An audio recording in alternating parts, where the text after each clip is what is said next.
Praise the Lord. എഹെസ്കേൽ പ്രവാചകന്റെ പുസ്തകം 40-ാം അധ്യായം 1 മുതൽ 49 വരെയുള്ള തിരുവചനങ്ങൾ. ഞങ്ങളുടെ പ്രവാസത്തിന്റെ 25-ാം ആണ്ടിന്റെ ആരംഭത്തിങ്കൽ 10-ാം തീയതി നഗരം പിടിക്കപ്പെട്ടതിന്റെ 14-ാം ആണ്ടിൽ അന്നേ തീയതി തന്നെ യഹോവയുടെ കൈ എൻ്റെ മേൽ വന്ന് എന്നെ അവിടേക്ക് കൊണ്ടുപോയി. ദിവ്യ ദർശനങ്ങളിൽ അവൻ എന്നെ ഇസ്രായേൽ ദേശത്ത് കൊണ്ടുചെന്ന് ഏറ്റവും ഉയർന്ന ഒരു പർവ്വതത്തിന്മേൽ നിർത്തി. അതിന്മേൽ തെക്കുമാറി ഒരു നഗരത്തിന്റെ രൂപം പോലെ ഒന്ന് കാണുവാനുണ്ടായിരുന്നു. അവൻ എന്നെ അവിടെ കൊണ്ടുചെന്നു. അവിടെ ഒരു പുരുഷനുണ്ടായിരുന്നു. അവൻ കാഴ്ചയ്ക്ക് താമ്രം പോലെ ആയിരുന്നു. അവന്റെ കയ്യിൽ ഒരു ചണച്ചരടും അളവുദണ്ഡും ഉണ്ടായിരുന്നു. അവൻ പടിവാതിൽക്കൽ നിന്നു. ആ പുരുഷൻ എന്നോട്, മനുഷ്യപുത്ര, നീ കണ്ണുകൊണ്ട് നോക്കി ചെവി കൊണ്ട് കേട്ട് ഞാൻ നിന്നെ കാണിപ്പാൻ പോകുന്ന എല്ലാറ്റിലും ശ്രദ്ധ വയ്ക്കാം. ഞാൻ അവ നിനക്ക് കാണിച്ചു തരുവാനായിട്ടാകുന്നു നിന്നെ ഇവിടെ കൊണ്ടുവന്നത്. നീ കാണുന്നതൊക്കെയും ഇസ്രായേൽ ഗൃഹത്തോട് അറിയിക്ക എന്ന് കൽപ്പിച്ചു. എന്നാൽ ആലയത്തിനു പുറമെ ചുറ്റും ഒരു മതിൽ ഉണ്ടായിരുന്നു. ആ പുരുഷന്റെ ഒരു മതിൽ ഉണ്ടായിരുന്നു. ആ പുരുഷന്റെ കയ്യിൽ 6 മുഴം നീളമുള്ള ഒരു അളവ് ദണ്ഡുണ്ടായിരുന്നു. മുഴമോ ഒരു മുഴവും 4 വിരലും അത്രേ. അവൻ മതിൽ അളന്നു. വീതി ഒരു ദണ്ഡ്, ഉയരം ഒരു ദണ്ഡ്. പിന്നെ അവൻ കിഴക്കോട്ട് ദർശനമുള്ള ഗോപുരത്തിങ്കൽ ചെന്ന് അതിന്റെ പതനങ്ങളിൽ കയറി ഗോപുരത്തിന്റെ ഉമ്മരപ്പടി അളന്നു. അതിന്റെ വീതി ഒരു ദണ്ഡ്, മറ്റേ ഉമ്മരപ്പടിയുടെ വീതിയും ഒരു ദണ്ഡ്. ഓരോ മാടത്തിനും ഒരു ദണ്ഡ് നീളവും ഒരു ദണ്ഡ് വീതിയും ഉണ്ടായിരുന്നു. നീളവും ഒരു ദണ്ഡ് വീതിയും ഉണ്ടായിരുന്നു. മാടങ്ങൾ തമ്മിൽ 5 മുഴം അകന്നിരുന്നു. ഗോപുരത്തിന്റെ ഉമ്മരപ്പടി അകത്ത് ഗോപുരത്തിന്റെ പൂമുഖത്തിനരികെ ഒരു ദണ്ഡായിരുന്നു. അവൻ ഗോപുരത്തിന്റെ പൂമുഖം അകത്തു വശം അളന്നു. ഒരു ദണ്ഡ്. അവൻ ഗോപുരത്തിന്റെ പൂമുഖം അളന്നു. അത് 8 മുഴവും അതിന്റെ കട്ടിളക്കാലുകൾ 2 മുഴവുമായിരുന്നു. ഗോപുരത്തിന്റെ പൂമുഖം അകത്തോട്ടായിരുന്നു. കിഴക്കോട്ട് ദർശനമുള്ള ഗോപുരത്തിന്റെ മാടങ്ങൾ ഇപ്പുറത്ത് 3 അപ്പുറത്ത് 3 ആയിരുന്നു. 3-നും ഒരേ അളവും ഇപ്പുറത്തും അപ്പുറത്തുമുള്ള കട്ടിളക്കാലുകൾക്ക് ഒരേ അളവും ആയിരുന്നു. അവൻ ഗോപുര പ്രവേശനത്തിന്റെ വീതി അളന്നു. 10 മുഴം. ഗോപുരത്തിന്റെ നീളം അളന്നു 13 മുഴം. മാടങ്ങളുടെ മുമ്പിൽ ഇപ്പുറത്തൊരു മുഴമുള്ളൊരു അതിരഴിയും അപ്പുറത്തൊരു മുഴമുള്ളൊരു അതിരഴിയും ഉണ്ടായിരുന്നു. ഇപ്പുറത്തും അപ്പുറത്തും ഓരോ മാടവും 6 മുഴം ഉള്ളതായിരുന്നു. അവനൊരു മാടത്തിന്റെ മേൽപ്പുര മുതൽ മറ്റേതിന്റെ മേൽപ്പുര വരെ അളന്നു. വാതിലോട് വാതിൽ ഒരു 25 മുഴമായിരുന്നു. അവൻ ഭൂമുഖം അളന്നു 20 മുഴം. ഗോപുരത്തിന്റെ മാടങ്ങൾ ചുറ്റും പ്രാകാരത്തിലേക്ക് തുറന്നിരുന്നു. പ്രവേശനവാതിലിന്റെ മുൻഭാഗം തുടങ്ങി അകത്തെ വാതിൽക്കലെ പൂമുഖത്തിന്റെ മുൻഭാഗം വരെ 50 മുഴം ആയിരുന്നു. ഗോപുരത്തിനും പൂമുഖത്തിനും അകത്തേക്ക് ചുറ്റിലും മാടങ്ങളിലും ഇടത്തൂണുകളിലും അഴിയുള്ള ജാലങ്ങൾ ഉണ്ടായിരുന്നു. ആ ജാലകങ്ങൾ അകത്തു ചുറ്റും ഉണ്ടായിരുന്നു. ഓരോ ഇടത്തൂണിന്മേലും ഈന്തപ്പനകളും ഉണ്ടായിരുന്നു. പിന്നെ അവൻ എന്നെ പുറത്തെ പ്രാകാരത്തിലേക്ക് കൊണ്ടുചെന്നു. അവിടെ പ്രാകാരത്തിനു ചുറ്റും മണ്ഡപങ്ങളും ഓരോ കൽത്തളവും ഉണ്ടായിരുന്നു. കൽത്തളത്തിങ്കൽ 30 മണ്ഡപം ഉണ്ടായിരുന്നു. കൽത്തളം ഗോപുരങ്ങളുടെ നീളത്തിന് ഒത്തവണ്ണം ഗോപുരങ്ങളുടെ പാർശ്വത്തിൽ ആയിരുന്നു.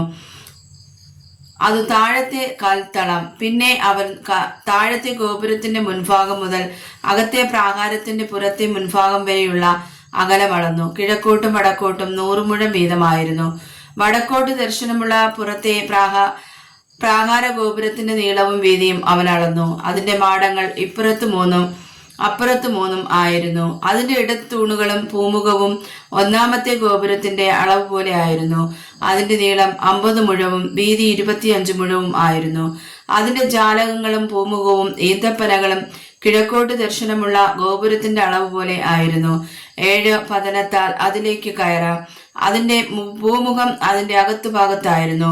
അകത്തെ പ്രാകാരത്തിന് വടക്കോട്ടും കിഴക്കോട്ടുമുള്ള ഗോപുരത്തിന് നേരെ ഒരു ഗോപുരം ഉണ്ടായിരുന്നു.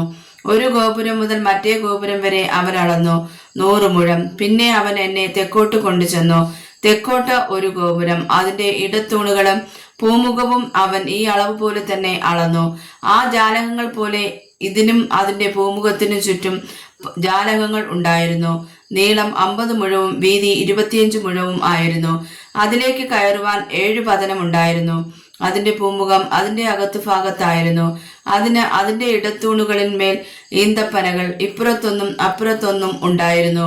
അകത്തെ പ്രാകാരത്തിന് തെക്കോട്ട് ഒരു ഗോപുരം ഉണ്ടായിരുന്നു. തെക്കോട്ട ഒരു ഗോപുരം മുതൽ മറ്റേ ഗോപുരം വരെ അവൻ അളന്നു 100 മുഴം. പിന്നെ അവൻ തെക്കേ ഗോപുരത്തിൽ കൂടി എന്നെ അകത്തെ പ്രാകാരത്തിൽ കൊണ്ടുചെന്നു. അവൻ തെക്കേ ഗോപുരവും ഈ അളവ് പോലെ തന്നെ അളന്നു. അതിന്റെ മാടങ്ങളും ഇടത്തൂണുകളും പൂമുഖവും ഈ അളവ് പോലെ തന്നെ ആയിരുന്നു. അതിനും അതിന്റെ പൂമുഖത്തിനും ചുറ്റും ജാലകങ്ങൾ ഉണ്ടായിരുന്നു. അത് 50 മുഴം നീളവും 25 മുഴം വീതിയും ഉള്ളതായിരുന്നു. പൂമുഖങ്ങൾ ചുറ്റും 25 മുഴം നീളവും 5 മുഴം വീതിയും ഉള്ളവയായിരുന്നു. അതിന്റെ പൂമുഖം പുറത്തെ പ്രാകാരത്തിന്റെ നേരെ ആയിരുന്നു. അതിന്റെ ഇടത്തൂണുകളിന്മേൽ ഈന്തപ്പനകൾ ഉണ്ടായിരുന്നു. അതിലേക്ക് കയറുവാൻ 8 പതനം ഉണ്ടായിരുന്നു. പിന്നെ അവൻ എന്നെ കിഴക്ക് അകത്തെ പ്രാകാരത്തിലേക്ക് കൊണ്ടുചെന്നു. അവൻ ഗോപുരത്തെ ഈ അളവ് പോലെ തന്നെ അളന്നു. അതിന്റെ മാടങ്ങളും ഇടത്തൂണുകളും പൂമുഖവും ഈ അളവ് പോലെ തന്നെ ആയിരുന്നു. അതിനും അതിന്റെ പൂമുഖത്തിനും ചുറ്റും ജാലകങ്ങൾ ഉണ്ടായിരുന്നു. അത് 50 മുഴം നീളവും 25 മുഴം വീതിയും ഉള്ളതായിരുന്നു. അതിന്റെ പൂമുഖം പുറത്തെ പ്രാകാരത്തിന് നേരെ ആയിരുന്നു. അതിന്റെ ഇടത്തൂണുകളിന്മേൽ ഇപ്പുറത്തും അപ്പുറത്തും ഈന്തപ്പനകൾ ഉണ്ടായിരുന്നു. അതിലേക്ക് കയറുവാൻ 8 പതനം ഉണ്ടായിരുന്നു. പിന്നെ അവൻ എന്നെ വടക്കേ ഗോപുരത്തിലേക്ക് കൊണ്ടുചെന്ന് ഈ അളവ് പോലെ തന്നെ അതും അളന്നു. അവൻ അതിന്റെ മാടങ്ങളും ഇടത്തൂണുകളും പൂമുഖവും അളന്നു. ചുറ്റും അതിന് ജാലങ്ങൾ ഉണ്ടായിരുന്നു. അതിന്റെ നീളം 50 മുഴവും വീതി 25 മുഴവും ആയിരുന്നു.